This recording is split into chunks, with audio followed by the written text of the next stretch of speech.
What is happening in the world, my friend? Today is July 19th, 2021. My name is Reagan Parrington, and these are your past week's headlines. Is it another dumb, useless day on planet Earth? Think not. Say, Jim Carrey.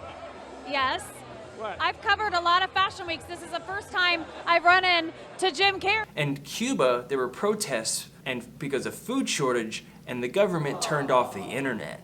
South Africa is like the Wild West now, as law and order breaks down in Johannesburg. Those in pickup trucks who'd come to steal in bulk. And the police and the country's military, well, they were nowhere to be seen.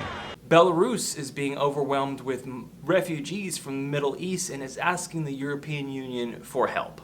Last week, all of the billionaires descended upon Sun Valley in their jets to talk about, among other things, their wealth, New World Order, and climate change.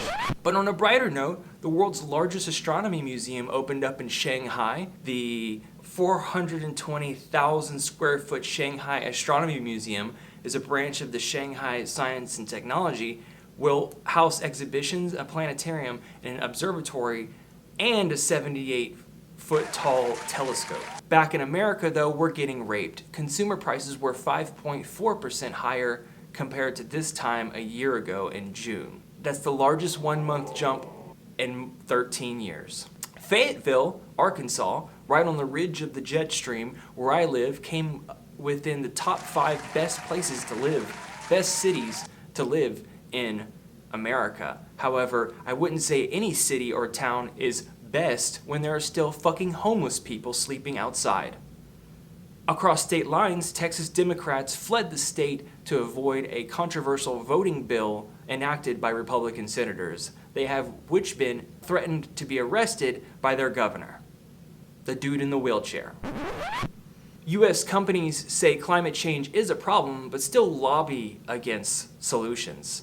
A new report from sustainability nonprofit Ceres finds that the most large companies aren't putting lobbying muscle behind climate goals. While more than 80% of the largest U.S. companies have set emission reduction goals, less than half are engaged with lawmakers to advocate for science-based climate policies, and more than 20% have actually lobbied against them. But there was a naked woman that got stuck between two buildings.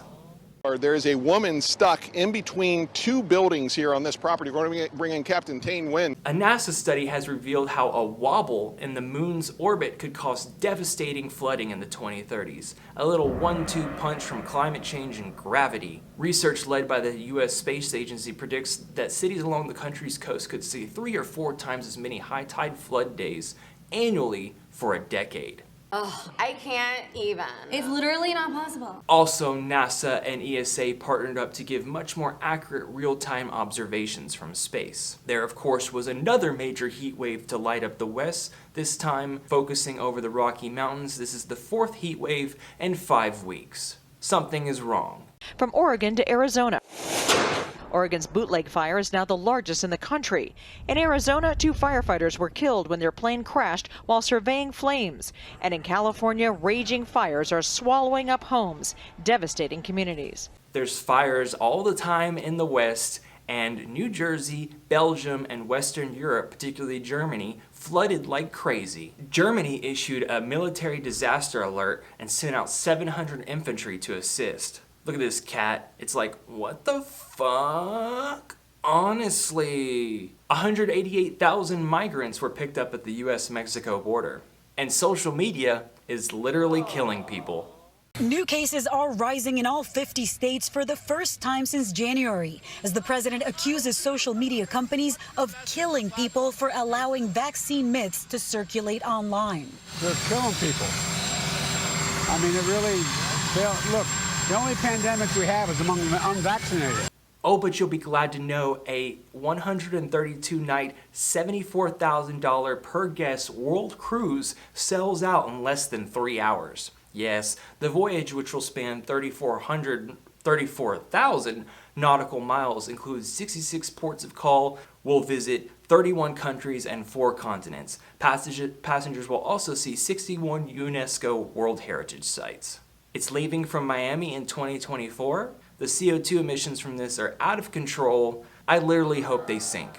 Oh, and last but not least, there's been a case of a rare condition called monkeypox in Dallas. This is 2021. Can you imagine 2029? Accident. I didn't get dressed up. Who did? There is no me. There is no me.